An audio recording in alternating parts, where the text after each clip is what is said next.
entrando, né? Mas nós não vamos demorar muito, para até em respeito às pessoas que já estão assistindo, né? Então, muito boa noite a todos. Então, nessa nossa terceira live, né? Nós vamos tratar hoje, então, de um outro assunto também que se torna importante. Vocês vejam que os assuntos acabam gerando todos muito em função também dessa pandemia. E aí nós achamos interessante trazer a experiência da professora Célia Regina, que é mestre pela Santa Casa de São Paulo, né, professora do nosso curso, e é professora também e atuando na maternidade escola da UFRJ. Então, Célia, muito bem-vinda, viu? E podemos, acho que, dar início, né, à sua palestra. Eu vou pedir só que as pessoas comecem a enviar suas dúvidas pelo chat e tudo. No final, nós podemos fazer um bate-papo também, né, sobre alguns assuntos correlatos que, porventura, ainda não tenham sido, né, ventilados durante a palestra. Bom, mais uma vez agradecer a presença de todos, né? Ok. Bem, boa noite a todos. Isso, tá aí? Então, boa noite, Célia, podemos começar. Boa noite a todos. Fico muito feliz com o convite, Walter. A oportunidade de nós falarmos de um assunto que preocupa a todos, né? Nós estamos vivendo um momento único, que foi a pandemia, e nós ainda estamos dentro dela com as diferentes facetas, com os diferentes momentos ligados a essa pandemia. E muito preocupa a gestante. Então, frente ao que você me pediu, eu vou tentar fazer um apanhado do que tem sido falado pelo mundo em relação à questão da gestação e a doença Covid-19. Hoje o Fred me ensinou como entrar aqui, então vamos ver se vai funcionar.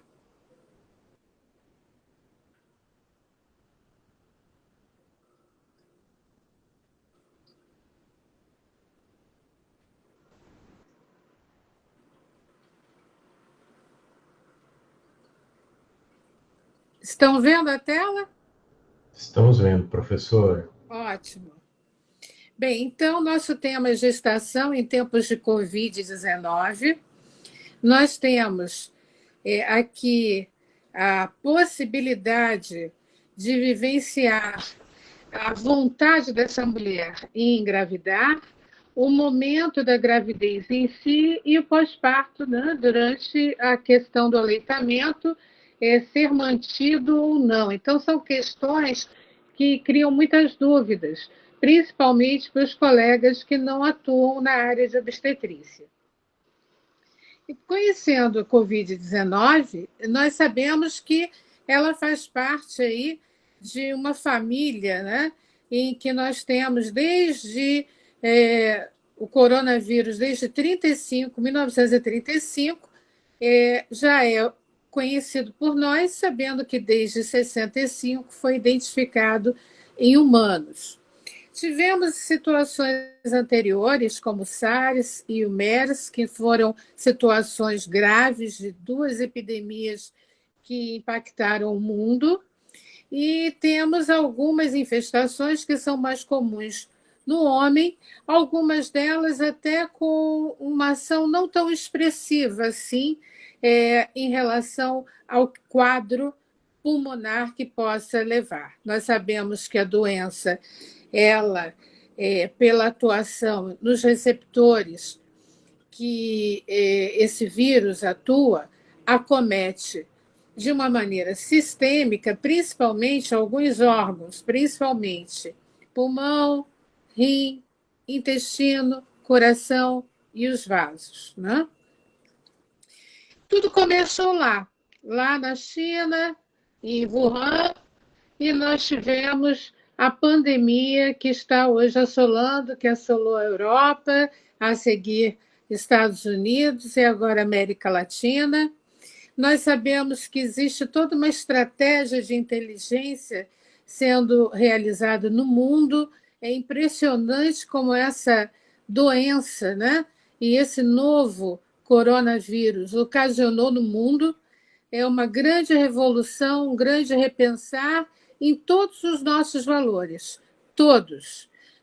Valores ligados à nossa atividade laborativa, em relação à nossa qualidade de vida, em relação à saúde como um todo, principalmente nós estamos agora graças a Deus, com preocupações maiores em relação à prevenção e qualidade de vida, porque nós vemos que os maiores acometimentos, no fundo, eram pessoas que tinham já seus fatores de risco por doenças crônico-degenerativas, mesmo em jovens, a obesidade, situações que levam a um efeito deletério no organismo.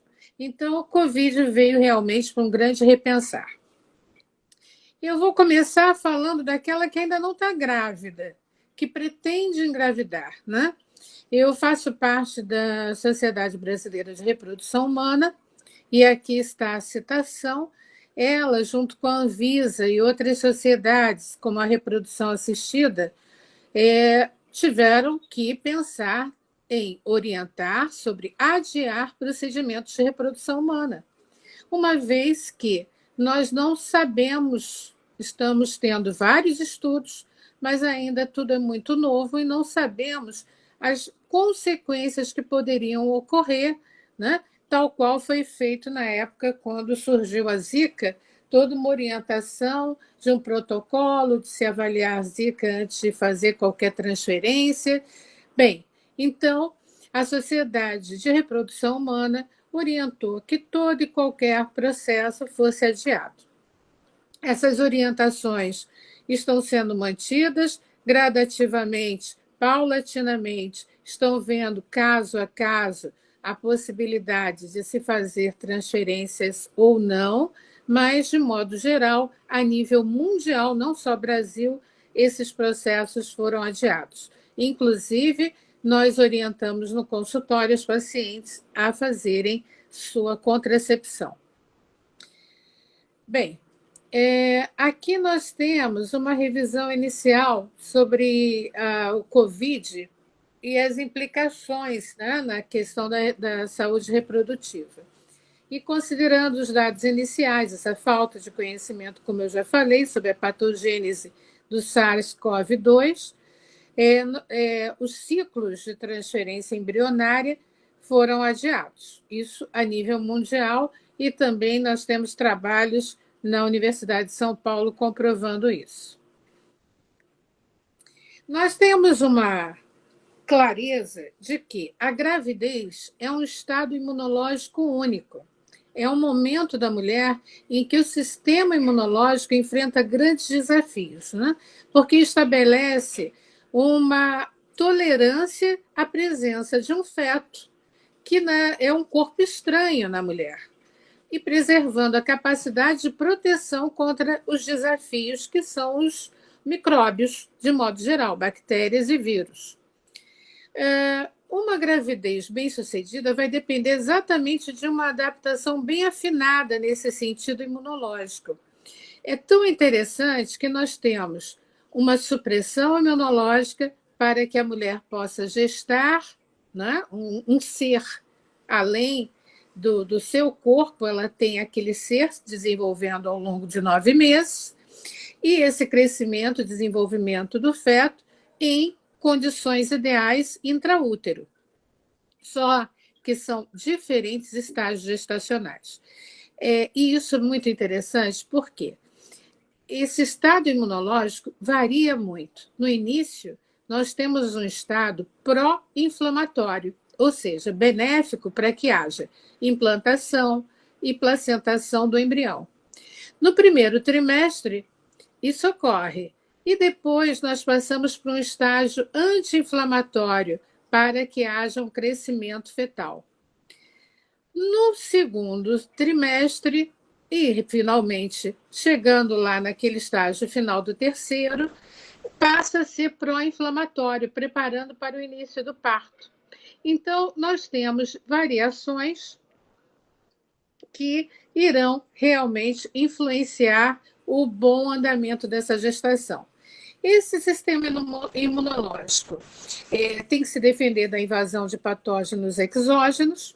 Nós temos células imunes, como as células NK, natural killers, monócitos, que respondem fortemente a esses desafios virais que possam ocorrer. E nós temos adaptações do nosso organismo e recrutamento de células T e B.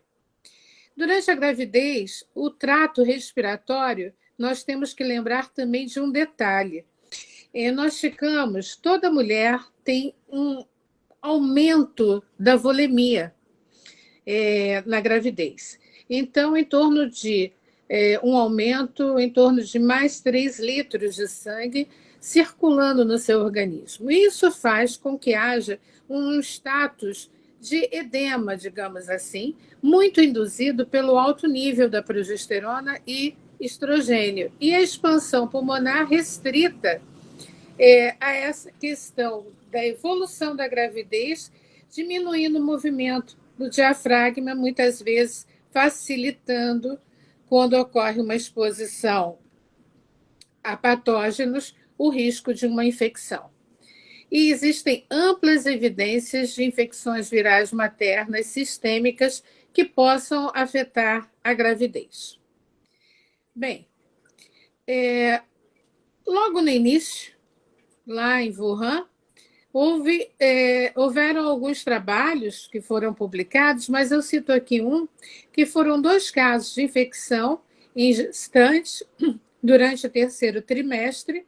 Mães e recém-natos tiveram excelentes resultados, não identificado SARS-CoV-2 nos produtos da concepção, ou seja, nos anexos placentários, e nem nos recém-natos. Esse relatório forneceu evidências de baixo risco de infecção intrauterina por transmissão vertical pelo SARS-CoV-2. Então, esse foi praticamente o primeiro trabalho a ser relatado. Aí veio um outro sobre uma investigação de 13 gestantes positivas para o vírus SARS-CoV-2 na China, e observaram que a maioria das mulheres apresentaram sintomas leves e moderados, e uma delas necessitou de cuidados em unidade de terapia intensiva. Nesse estudo, em particular, a idade materna variou de 22 a 36 anos, e 2 estavam com menos de 28 semanas de gestação. Nenhuma das mulheres apresentava comorbidade. No entanto, cesariana de emergência foi realizada em 5 gestantes, mas por causa de sofrimento fetal, ruptura prematura das membranas amnióticas e trabalho de parto prematuro. Aqui, essa publicação que foi no JAMA foi bem interessante, que na realidade é um consenso de várias associações respeitadas mundialmente, inclusive o Colégio Americano de Obstetrícia e Ginecologia, o CDC, aonde algumas recomendações foram seguidas no mundo, e inclusive aqui no Brasil nós copiamos muitas coisas. Colocar a máscara no paciente, na apresentação, isolando, no caso, a gestante, as salas de isolamento com todo o cuidado aéreo, devendo ter o procedimento correto de aerosol, considerar separar os pacientes numa área de unidade de obstetrícia com uma equipe designada de médicos treinados para tal, pesar o benefício e risco de se fazer sulfatação na neuroproteção fetal e na profilaxia da pré-eclâmpsia também pensar, né, a possibilidade de usar o sulfato de magnésio, mas isso caso a caso, são situações individuais. Também não podemos esquecer que pode haver necessidade, tem que considerar o ajuste do pré-natal, o uso do corticoide para maturação fetal, dado o risco de piorar. Agora, temos que ter o cuidado, que pode haver o risco de piorar o quadro do paciente. O uso do corticoide tem o time ideal para se fazer. Então, não, nesse momento do Covid, a utilização do corticoide para a via de metilação, no caso da maturação fetal, há de ser pensado se é oportuno ou não.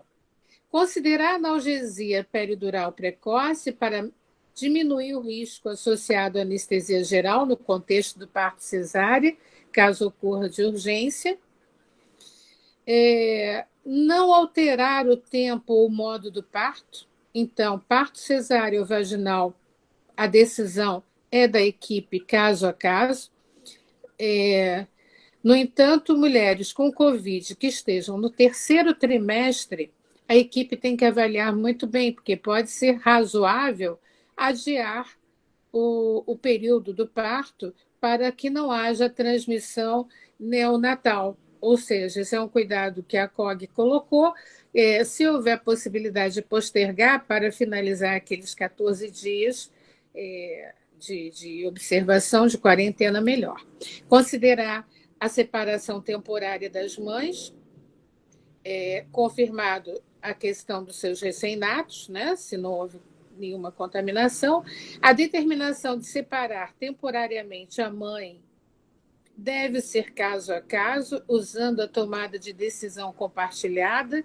Normalmente nós não separamos, mas existem mães em estado grave e há de se considerar caso a caso. Se essa separação temporária, até por situações graves da mãe, houver necessidade, a equipe tem que orientar ou até mesmo fazer a expressão para obter o leite da melhor forma, com cuidado, para que não haja contaminação. As mães que escolherem amamentar, e é o que nós orientamos e incentivamos, devem usar a máscara facial e praticar a higiene das mãos e das mamas a cada mamada. Bom, amamentação durante a pandemia, as sugestões também de grupos, aqui principalmente um grupo ligado à diabetes, né? Onde, muito parecido com o que foi falado anteriormente, aqui eles colocam que não sabemos se as mães com Covid podem transmitir o vírus pelo leite materno.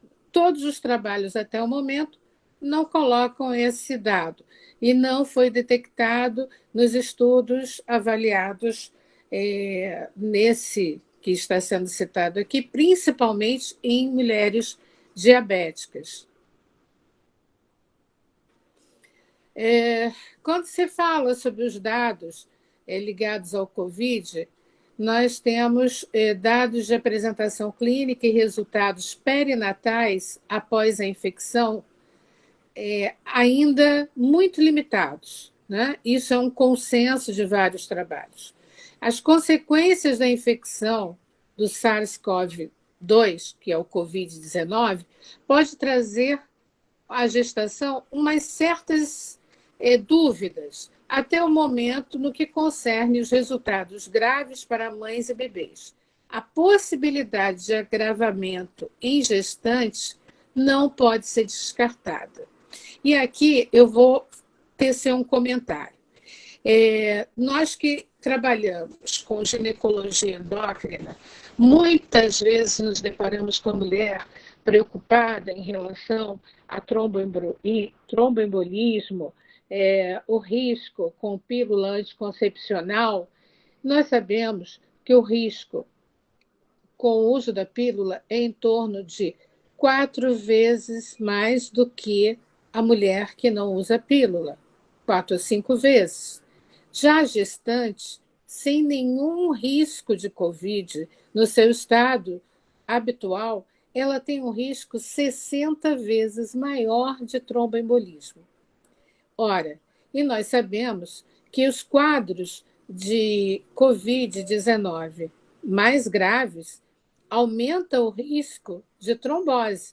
E o tromboembolismo é um risco que essa mulher corre e a equipe tem que fazer a prevenção com o uso de anticoagulantes. É mandatório. Então, o agravamento aí, eu cito o risco do tromboembolismo. E daí a avaliação tem que ser feita, né, a contento, com aprazamento ideal. Eu trago um dado que é um levantamento da Associação Europeia de Ginecologia e Obstetrícia, onde eles colocam que não houve caso de morte materna ou morte neonatal no levantamento. Essa publicação saiu agora, em junho.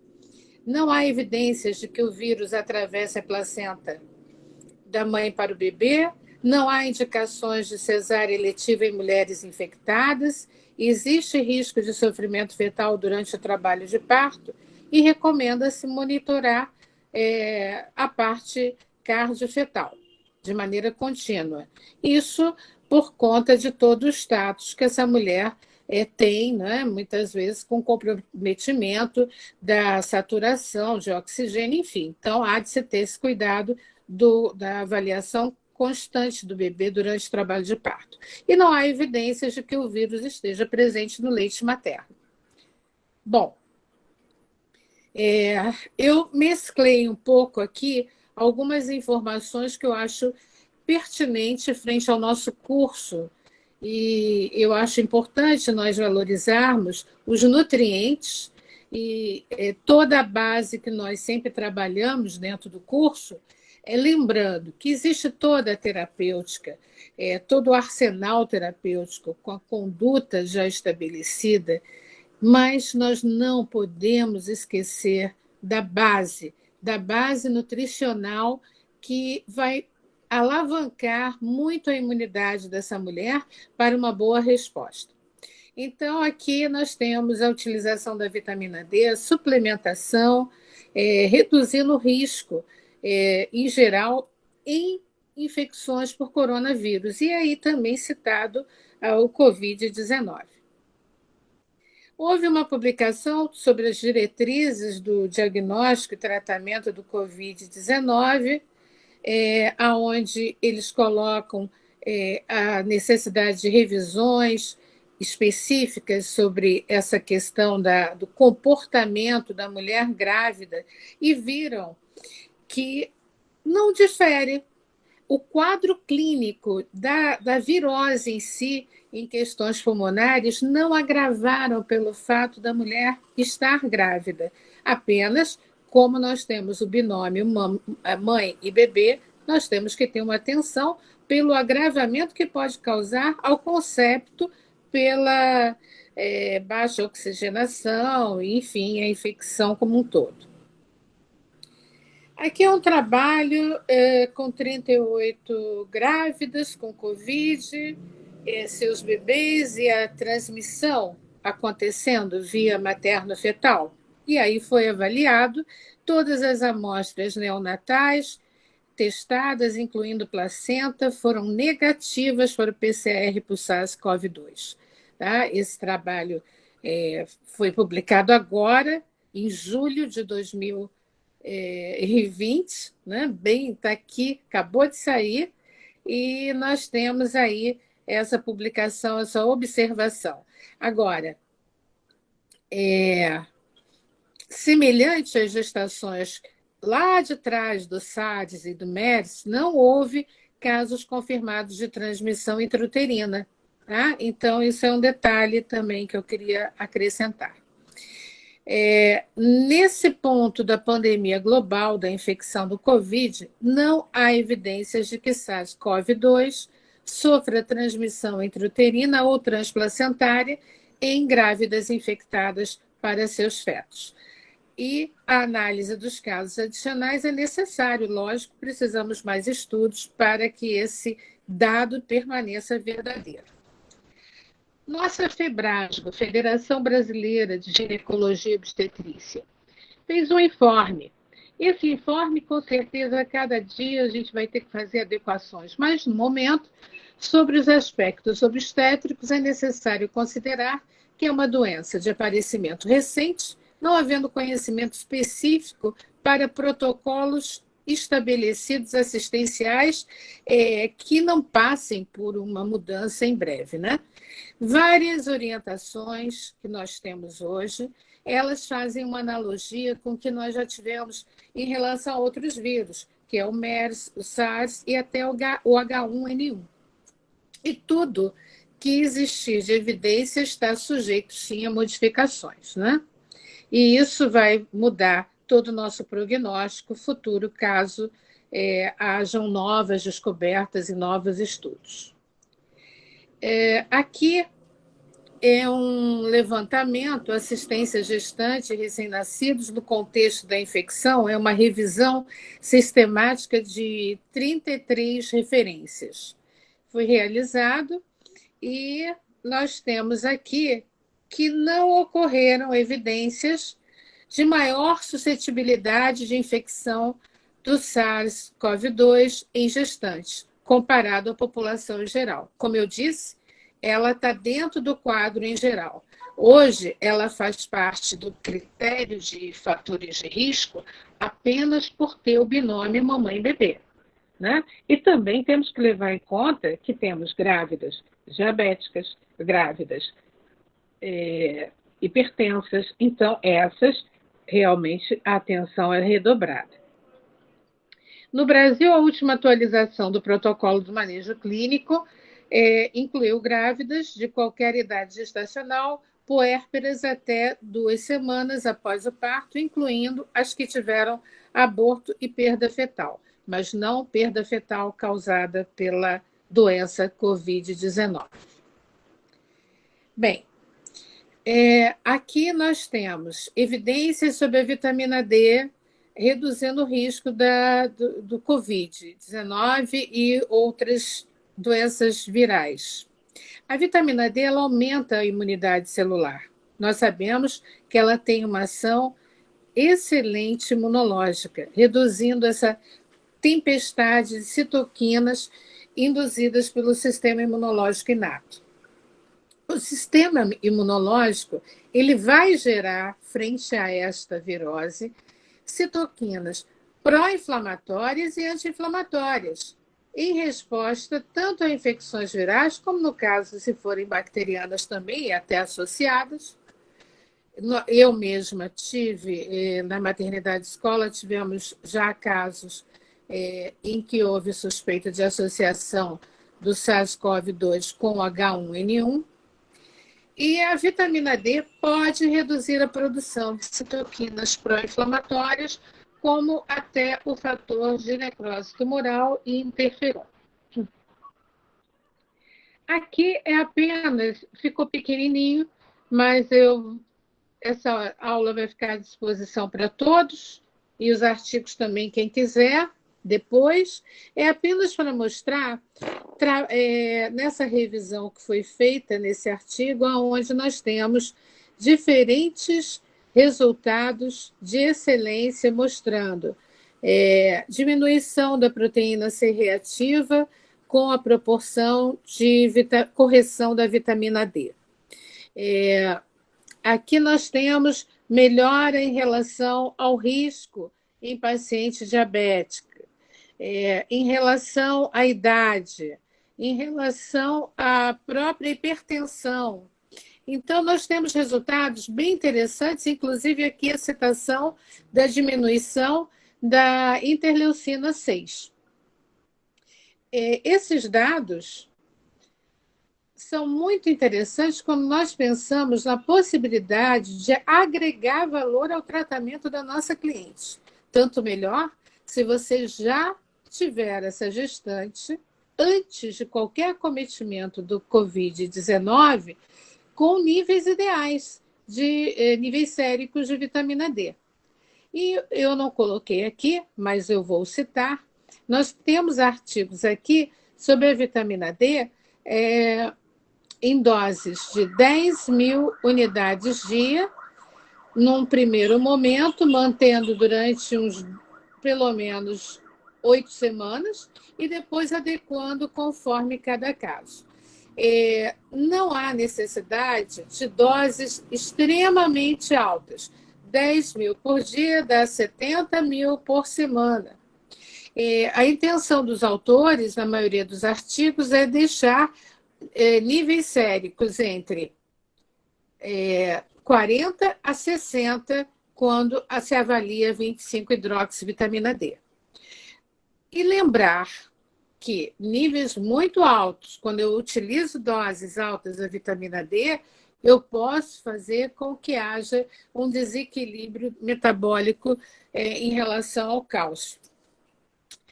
A suplementação de magnésio é importante para essa mulher que está suplementando vitamina D. E o magnésio aí vai nos ajudar muito, porque todas as enzimas envolvidas nesse metabolismo da vitamina D exigem magnésio, e ele vai atuar como um cofator em reações enzimáticas, tanto no fígado como nos rins. Lembrando que fígado e rins são órgãos-alvo do novo coronavírus. E a dose em média utilizada nos artigos que foi citado 250 a 500 miligramas dia, juntando, lógico, se formos fazer adequação com cálcio, se possível, na relação 2:1, aí dobrando a dose, fazendo a dose mais alta do cálcio. Eu usaria 250 e, no máximo, 500 miligramas de cálcio, o restante na alimentação, com adequação e um apoio de uma nutricionista para adequar os alimentos ideais. Aqui uma revisão de micronutrientes e imunidade. Isso de uma maneira harmônica, reduzindo o risco de infecção. Óbvio, nós que lidamos dentro da área de nutrologia aplicada à saúde da mulher, o que queremos é dar a base ideal bioquímica para que hajam as reações necessárias para o combate às viroses e infecções bacterianas.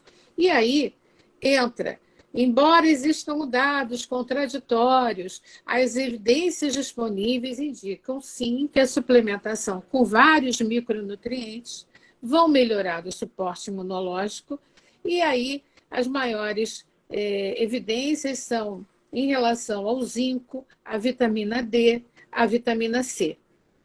É necessário ter desenhos de estudos clínicos com diferentes populações, com um N maior, para que a gente possa ter dados mais convincentes para os médicos em geral. Esse aqui vai confundir vocês, mas eu adorei essa revisão de micronutrientes aqui, porque ela, depois, quem quiser pega esse artigo, vai valer a pena, porque dá exatamente a partir do momento em que nós temos o patógeno ali desencadeando a nossa resposta imune inata, a resposta celular, a resposta bioquímica, nós temos aqui a presença de B6, de B12, né? O clearance hepático necessitando B6, B12, magnésio. Nós temos aqui a necessidade da presença do selênio, do cobre, em diferentes aspectos, em diferentes momentos da imunidade humoral, da resposta anti-inflamatória, adaptativa. Vocês vejam que nós temos aqui também a presença da vitamina E. Então, nós temos diferentes aspectos que têm que ser considerados e nós temos que dar essa base para que haja resposta imunológica ideal. A dieta, aqui nós temos mostrando também os micronutrientes no Covid-19. Olha só como já temos bastante trabalho sobre nutrientes e a possibilidade da aplicação, né, do tratamento do Covid. Nós temos aqui a praticidade da utilização desses micronutrientes para apoiar a função imune junto com o tratamento que vai ser estabelecido. Ninguém vai querer tratar apenas com os nutrientes. Esse trabalho aqui, bem interessante, que foi uma publicação, por sinal, a Irlanda fez... nessa revista, eles fizeram vários artigos sobre a vitamina D e a possibilidade de utilização em pacientes com Covid, e principalmente eles tentaram, e inclusive isso normatizou na Irlanda, vejam que interessante, em pacientes com severidade, ou seja, aqueles que estão em UTI, mostrando o papel e a importância da vitamina D, potencializando o tratamento instituído. Aqui, vejam só, eles mostraram nesse artigo que eu mostrei aqui anteriormente, nós temos mostrando que aonde tinha uma deficiência maior de vitamina D, e nós sabemos que na Itália e na Espanha é assim, nós tivemos casos mais graves e maior mortalidade, quando comparado à Irlanda, que está aqui em cima, comparando aqui a mortalidade com os níveis séricos de 25-hidroxivitamina D. Esse estudo bem interessante. E isso norteou a saúde pública na Irlanda. O governo observou muito esse dado e valorizou. Nessa mesma revista, vejam quantos artigos sobre vitamina D e diferentes aspectos estudados. Vale a pena quem puder consultar essa revista. Está bem interessante. Bem, o zinco. O zinco, a imunidade inata não é altamente específica, ela responde da mesma forma a todos os antígenos. A célula natural killer, ela tem uma importância muito grande logo no início dessa resposta imunológica. A deficiência de zinco faz com que haja uma alteração nessa atividade da célula natural killer e também altera a resposta dos macrófagos em relação à fagocitose e na geração de dano oxidativo, e o número de granulócitos diminui. Nós sabemos também que o zinco faz parte da molécula da insulina e também vai influenciar diretamente se essa gestante for diabética, né? Esse autor, que está aqui embaixo, a referência, vale a pena também ler esse trabalho. Ele mostrou que nós temos que valorizar, sim, vários constituintes da dieta e a virose em si, tanto pensando em vitaminas e minerais, como alguns agentes polifenólicos, e aí entram os fitonutrientes, né?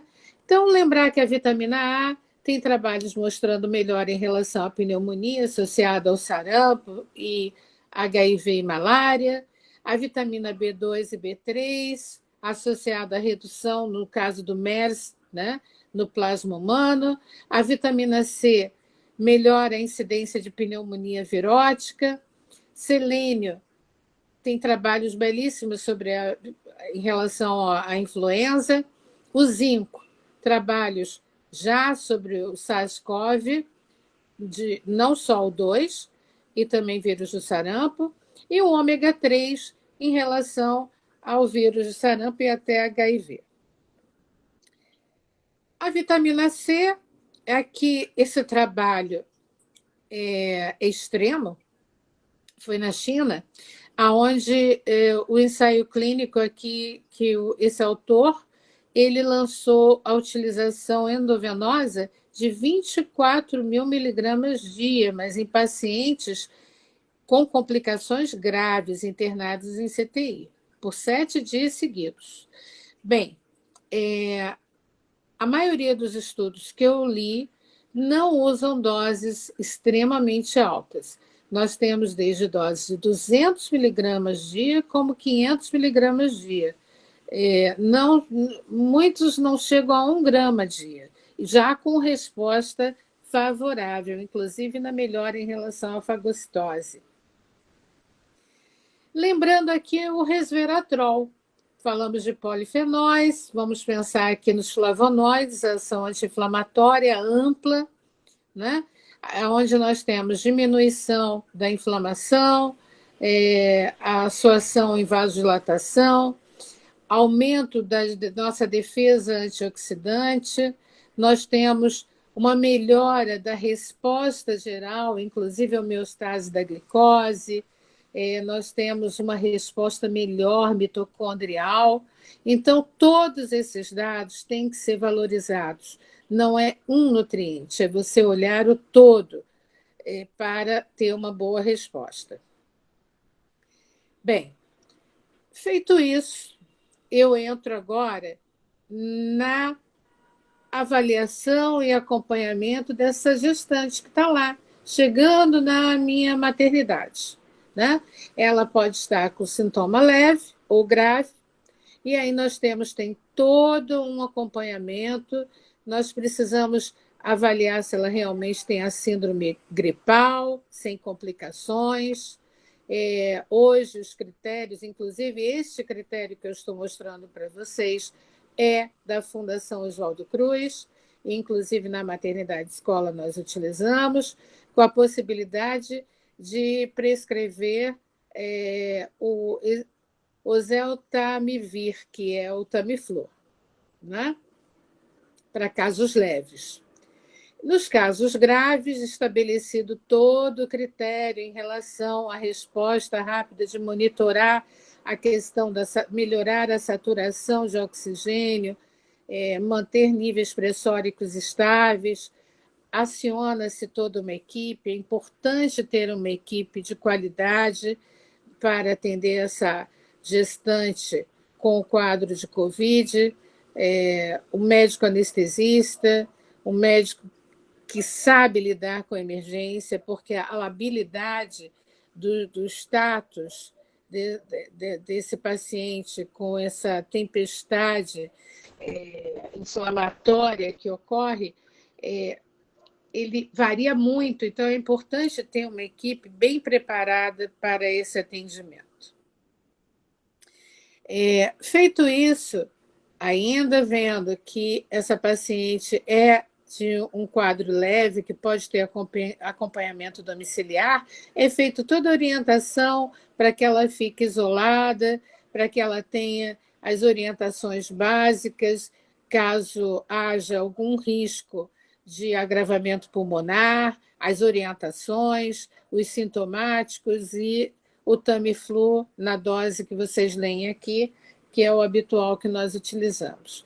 Bem, se é um caso grave, aí a situação já se torna outra, onde se estabelecem critérios com entrada de antibiótico, associação de antibióticos, drogas, para estabelecer níveis pressóricos e, além de tudo, o que eu havia falado, quando chega-se numa fase mais adiantada, a necessidade da anticoagulação. E aí, o que fazemos naquela gestante abaixo de 24 semanas? Nós temos casos leves, não fazer cardiotoco, óbvio, manter a gestação em curso com um acompanhamento pré-natal, com todos os cuidados que nós fizemos, de isolamento, orientação, enfim. No caso grave, ela internando os cuidados clínicos maternos, considerar a resolução da gestação conforme a gravidade materna. Aí nós vamos considerar a evolução a nível renal, pulmonar, né?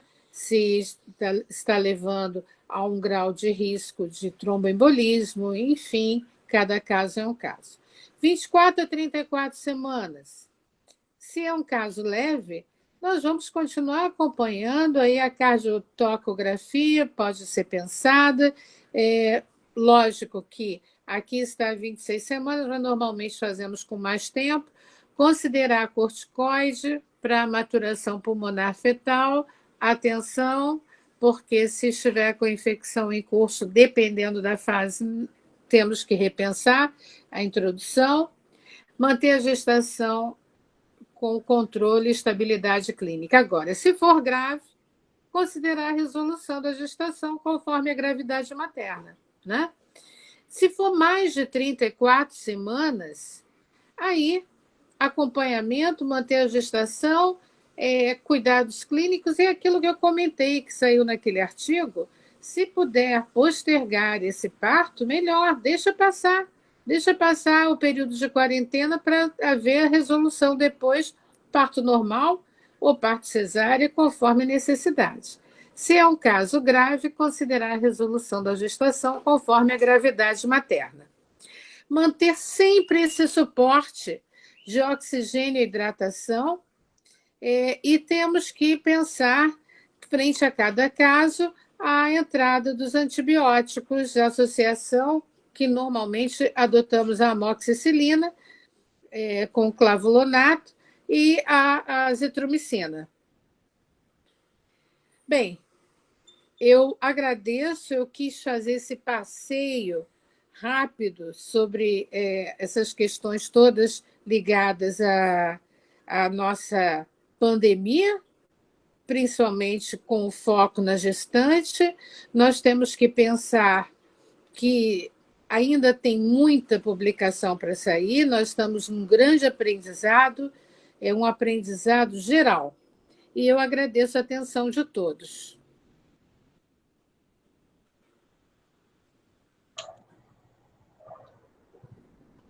Oi, Célia, muito obrigado aí pela apresentação, viu? Sempre Sim. com o brilhantismo de sempre, tá? E o que eu acho interessante de ouvir colegas também de outras especialidades é que a gente está sempre aprendendo alguma coisa nova, né? E todas Sim. as vezes que eu assisto você, eu aprendo muito, pode ter certeza. Ah, mas eu também sou assim. E eu Obrigada. sei dizer que você hoje está bastante atarefada também, até em função das suas participações, né, no CREMERGE e tudo, que estão te tomando tempo. E é muito bom a gente poder contar com você aqui nessa live de hoje. Tá? Tá. Eu vou abrir agora para as perguntas ou comentários, né, dos colegas que estão assistindo.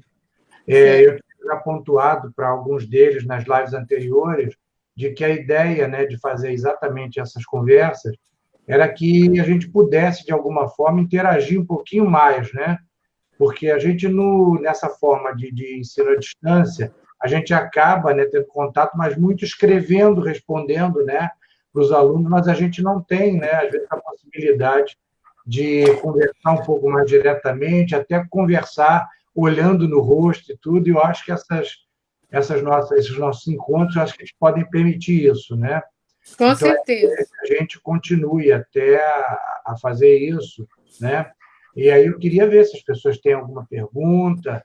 Elas podem fazer pergunta diretamente, não precisa só obrigatoriamente pelo chat, que é uma forma também da gente conhecê-lo, né? É.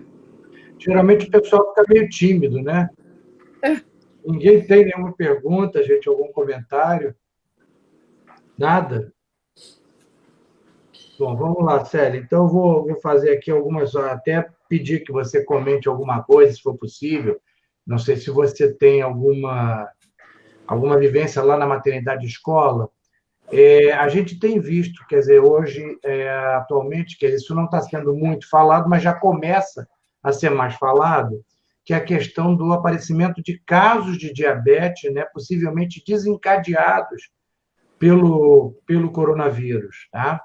Então, exatamente, se a gente sabe que tem, né, uma das explicações seria essa, a gente tem essa cascata inflamatória, né, em pessoas suscetíveis, né, e a gente sabe que os vírus eles são desencadeantes, né, possivelmente também de processos autoimunes, a gente tem na caso do diabetes tipo 1, se você tem observado, né, de certa maneira, alguma incidência maior, quer dizer, em gestantes, aí a gente junta duas situações, né, do diabético numa pessoa aparentemente saudável, né? E Uhum. importante também a questão do acompanhamento do diabetes gestacional, se você vê ele como um deflagrador, se você podia falar alguma coisa. Lá na maternidade escola, nós temos toda a triagem, né? Para essas pacientes com Covid. Mas o que acontece? Nós não somos referência. Então, a gente não recebe uma grande quantidade de pacientes que a gente possa estabelecer um raciocínio em relação a isso. Temos o ambulatório de diabetes também, tá? Mas o que você colocou procede. Exatamente, o raciocínio é esse. Mas você tem esse raciocínio eu também, e os colegas que fazem o curso passam a ter também, porque nós sabemos que, como você bem colocou, essa virose facilita, sim, o surgimento, não só essa, algumas viroses, surgimento de doenças autoimunes. E tem um outro detalhe, ela tem uma, digamos assim, uma facilidade, uma aderência aos receptores ECA, né? E a presença deles também existe no pâncreas. Isso, exatamente. E essa é uma das Exato. a gente tem Então, visto isso. é, E é interessante, Célia, é que a gente vê relato também, tanto, né, atingindo as células beta quanto as alfa também, produtor de glucagon. Quer dizer, aí a exatamente, gente tem a... é, exatamente isso. Então, eu penso que quando você tem essa visão, e aí vem o interesse do nosso curso, né, Walter, é criar essa visão de que nós temos que trabalhar a base, com esses micronutrientes, esse conhecimento, para que você tire de letra a possibilidade de uma virose como essa. Eu mesma tive positividade, né, no meu PCR. Certo, E eu fui assintomática. certo. Eu fui assintomática. E eu estou com clientes que são considerados de risco, que eu também estabeleci critérios para que elas utilizem uma base de nutrientes em níveis ideais, por exemplo, a vitamina D, a vitamina C, a B6, a B12, enfim, a gente tem que ficar muito atenta. Eu tenho gestantes que são vegetarianas, né? Então a gente tem que estar muito atento a reposições, orientar que elas tenham uma ingesta maior de oleaginosas por causa da presença do zinco, né? E até alimentos integrais também para poder. Ou seja, a gestante ela tem que cursar com uma boa orientação nutricional. Por quê? Nós estamos agora com foco em relação à pandemia. E vamos aprender muito, né, Walter? Muito com ela. Cada dia é um aprendizado, né? Tudo é novo, né? Tudo Muita é gente, novo. às vezes, Célia, não entende, né? Que, às vezes, uma orientação que é dada hoje, né? Ela muda, quer dizer, É, na medida que você vai conhecendo mais, né? E a gente exato. vê algumas críticas que eu considero, às vezes, até injustas, né? Em relação, por exemplo, à Organização Mundial de Saúde e tudo, em função, mudam de ideia toda hora. Gente, está todo mundo do É mesmo jeito. verdade. É verdade. E falar nisso, eu não coloquei até de propósito, porque isso até dá um outro bate-papo, né? A gente podia, de repente, fazer um dia um bate-papo da pediatria Sim. e eu, quanto obstetra, sobre a Seria questão dos probióticos, a microbiota. certo. Eu não falei, mas ela é muito importante nesse aspecto aí. Nós vamos ter que ter uma permeabilidade intestinal muito boa, ajudar essa mulher para que ela responda bem, até porque, imagina só, ela tem lá o seu quadro. Faz um quadro em que há necessidade de introduzir a azitromicina, a amoxicilina. Isso. Meu pai do céu, essa mulher vai ter uma desbiose, Uhum. né? Então eu vou ter que ajudá-la. Eu tenho que fazer uma correção dessa desbiose ao longo da gravidez. Certo. Não, e essa sua ideia é ótima também. Nós tivemos, né, na última live, quem teve a oportunidade de assistir, e eu sei que a professora Rosane Caetano está assistindo agora também, né? Ela tocou até no assunto, a gente não estendeu mais, mas a ideia é que a gente possa, se puder, juntar exatamente, quer dizer, você com ela, talvez no Ô, dia, delícia! a visão ginecológica, obstétrica, e ela com a visão pediátrica também, eu acho que seria uma Então, palestra bem interessante. aí, Né? Rosane, o Já convite está ficou aí no feito. ar para a gente fazer. Ótimo. Agora, depois a gente pode até conversar também sobre psicobióticos, viu? Oxe, então já é um outro tema, tá vendo? Outro tema. Não sei, Rosane, se você quer fazer algum comentário, porque houve a citação da questão da amamentação, né? Na paciente com Covid, existem as orientações, a Célia até praticamente já abordou tudo, não sei se você quer complementar alguma coisa.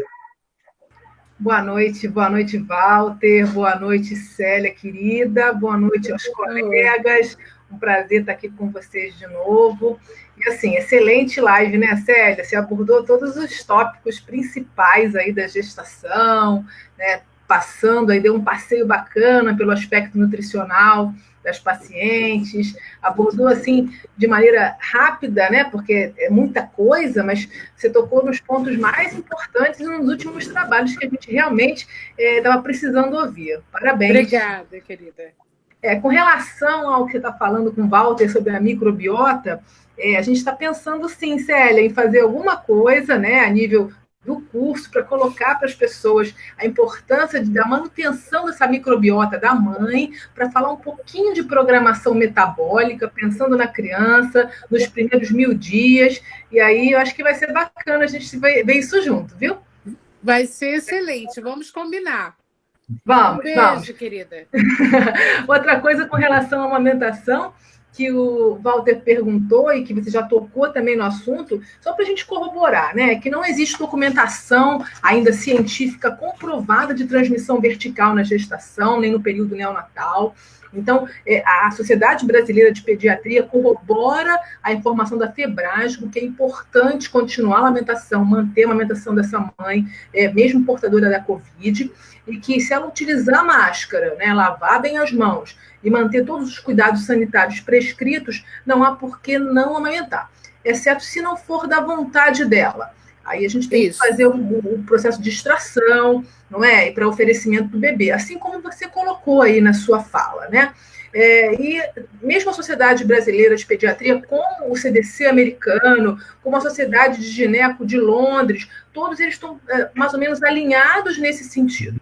Então, acho que não houve nenhuma coisa contra isso, exceto na China, em que eles não indicam, mas aí é um outro processo, né? Eles não têm curado para amamentar, já é uma outra questão. Mas então, por enquanto, para a gente, até o dia de hoje, a amamentação mantida, viu? Exatamente, é isso aí. É importante, né, Rosane, até frisar que isso é o ponto de vista da Sociedade de Pediatria, né? É de que, na verdade, os benefícios da amamentação, nesse momento, pelo que a gente sabe, eles acabam sendo superiores, quer dizer, ao possível risco, né, de infecção que não está comprovado. Então, você deixar de amamentar, quer dizer, acarretaria num risco maior para essa criança do que você, na verdade, continuar com o aleitamento, né? Exatamente. A mãe que já está colonizada, em tese, ela tem capacidade de passar anticorpos para essa criança e toda a parte de defesa imunológica. Então, é até uma coisa bem-vinda essa amamentação nesse momento, né? Então, não ser contraindicada é até indicada mesmo. Exatamente. É isso aí. Célia, nada de perguntas, vamos lá, então. Uma coisa, Célia, que você falou e pontuou bastante bem, você falou dos nutrientes todos, né? Mas mais uma coisa que eu acho que vale a pena a gente reforçar você vê a importância de que a gente tenha vários nutrientes, né, que vão compor o sistema imunológico. Então, é muito comum a gente estar vendo hoje, assim, como se a vitamina D fosse resolver o problema, como se o zinco fosse resolver o problema, mas não é isso. Não. Todos eles são importantes, na verdade, você não vai ter uma boa imunidade, né? Se não tiver esse conjunto completo. Né? Teve um artigo que eu mostrei para vocês, inclusive ele projetado, ele fica um tanto confuso, mas no artigo ele é maravilhoso, porque ele mostra dentro do quadro de resposta imunológica o número de nutrientes que se envolvem ali. Entra a vitamina A, vitamina E, em cada processo você tem características próprias, aonde você tem a aplicabilidade do selênio, enfim, é o conjunto é o microambiente de nutrientes. Né? Isso, certo. E isso não se faz da noite para o dia, né? Eu acho que o importante, e eu acho que nós temos que trabalhar cada vez mais, não é na hora do impacto você entrar com essa abundância de nutrientes. Não. Eu penso e sempre trabalhei e trabalho a gestante ao longo da gestação, mantendo esse pool de nutrientes de maneira que ela faça, quer pela ingesta da alimentação ou com a suplementação necessária, mas que ela não deixe de fazer. E isso eu estendo ao longo do período de amamentação. E como eu tenho uma pediatra muito dedicada, né, Rosane?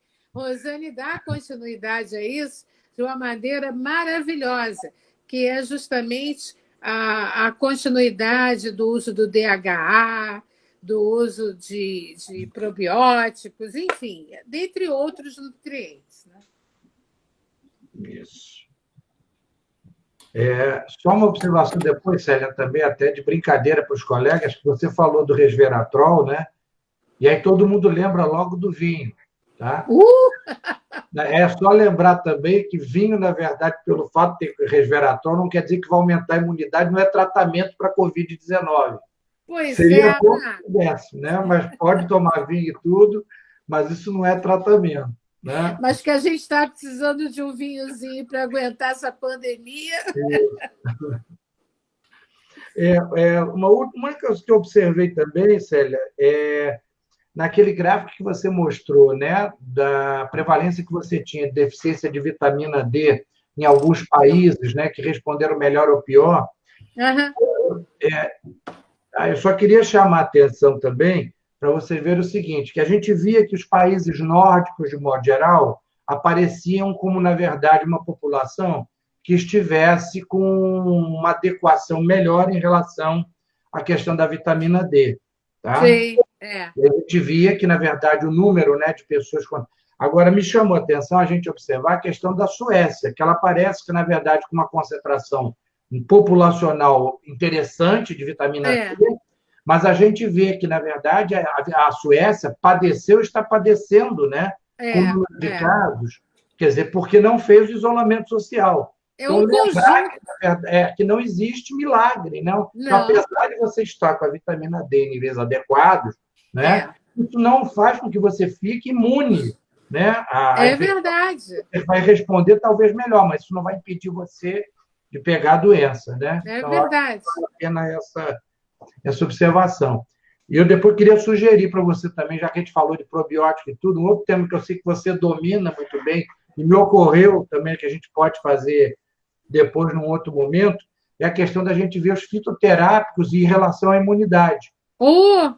Que a gente vê, né, algumas coisas, que a gente vê falar de equinácea, a gente vê falar de beta-glucano, que eu acho que vale a pena, Célia, eu acho que a gente programar posteriormente alguma coisa nesse sentido. Eu acho que seria de interesse de muita gente. Eu evitei falar dos... Eu citei o resveratrol, que é muito importante e tem aplicabilidade na grávida, mas eu não trouxe alguns fitos porque é algo que a gente tem que ter atenção. Podemos fazer até um sobre fitoterapia na gestação. Isso, tá? Independente para a imunidade geral, né? Mas eu estou só adiantando que é um assunto que eu pensei aqui agora. Maravilha, perfeito. Tem uma pergunta aqui, tá? Que é o seguinte: foi observado um aumento das taxas de parto prematuro em gestantes com Covid? Na verdade, a pergunta é essa, né? E esses bebês, eles evoluem de forma igualitária em relação aos demais? Eles necessitam de algum cuidado especial?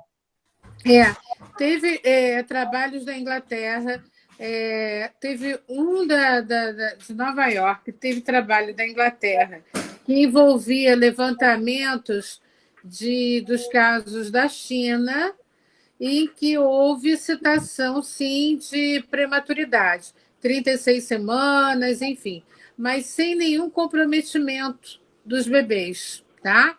Não houve nenhum agravamento ou evolução habitual que ocorre com um bebê que nasce com 36 semanas. Nada ligado à virose em si. Certo. E eles, sim, precisariam de algum cuidado especial, algum relato? Não. O que é feito é o rastreio, né? Para observar o PCR para ver se há o risco da infecção. Perfeito. Tá. Não sei se tem alguém mais que teria alguma pergunta, alguém quisesse fazer algum comentário também, está aberto a todo mundo. Tá? Nada, o pessoal fica tímido, Célia. Acho que nada. Estou vendo nada, Esther. Isso. Se quiser mais perguntas, faça. Tá? Bom, eu acho que se a gente não tem nem mais perguntas, né? Eu acho que a gente pode encerrar aqui, a gente está no nosso horário. Mais uma vez, agradecendo demais aí, Célia. Eu sei que você hoje está trabalhando muito aí também nessa história toda, não só com seus pacientes, né? Mas, como eu falei, essa inter-relação também com o Conselho Regional, né? Que está sendo muito solicitado. Então, hoje eu estava com as sindicâncias. Acabou exatamente agora, quando eu entrei aqui na sala. Interessante esse novo momento que nós estamos vivendo, né, Walter? Quando que eu estaria, através de videoconferência, vendo as sindicâncias, hoje participando da Câmara de Sindicâncias, acabando praticamente às 7, eu já entrando em outra sala, com outras pessoas, falando outro assunto. Só a tecnologia nos permite isso hoje. Eu acho que isso acelerou muito, né? Quer dizer, acabar, isso vai ser de alguma maneira. Né? E eu queria até passar, né, para os colegas também, para os alunos, que a nossa ideia depois, né, é que nós possamos fazer periodicamente, né, tá? Dar um espaçamento, porque eu sei também que existe outro lado, Célia. Eu vou falar a você que é tanta live todo dia que a gente recebe, tem um momento que a gente chega também até um ponto meio de saturação. Então, a ideia também é essa, né? Então, a gente vai estabelecer, quer dizer, uma periodicidade, que pode ser mensalmente, para a gente tratar de alguns assuntos correlacionados ao curso, ou não diretamente, tão diretamente, né? Mas de atualização. E até solicitar que vocês pudessem, né, entrar, existe o fórum também da coordenação do curso, que vocês possam colocar ali sugestões de assuntos. Você vê que só nessa conversa agora, se eles já saíram a possibilidade de algum assunto, você vê a questão da microbiota, a questão dos terápicos, e a gente programar, né, para que isso aí, essa proximidade, ela fique cada vez mais intensa, né, e a gente possa interagir mais entre nós, né? Tá não ótimo. só aquela frieza da plataforma, da gente. Essa, como eu falei já em outras lives, é uma das desvantagens que eu acho de não ser presencial, né? Esse contato que eu gosto com os alunos. E eu. Né? Eu sei que você gosta também, né? Mas isso, de qualquer maneira, o EAD ele tem outras vantagens, né? Que possibilitam, como você falou, pela própria tecnologia, de que a gente possa estar alcançando também um número maior de colegas, né? De alunos em outros lugares do Brasil e até fora, né? É verdade. Do curso. Tá bom? Tá ótimo. Tá então, bom, mais uma vez, Célia, muito obrigado aí, viu? Eu que agradeço, disponibilidade de sempre, tá bom? Eu te agradeço e parabéns. Obrigado aí também pela participação, né? Sempre acrescentando alguma coisa importante, tá bom? Tá bom, querido. Uma boa noite. Aí. Obrigado, Fred, obrigado pelo suporte de sempre, obrigado a todos aí que participaram, e a gente vai avisar, quer dizer, quando tiver uma próxima live, né, também que de algum assunto para vocês. Tá? Um grande abraço em todos aí, muito obrigado. Boa noite. Tchau, boa noite. Boa noite a todos. Tchau, querida. Beijo a todos. Tchau.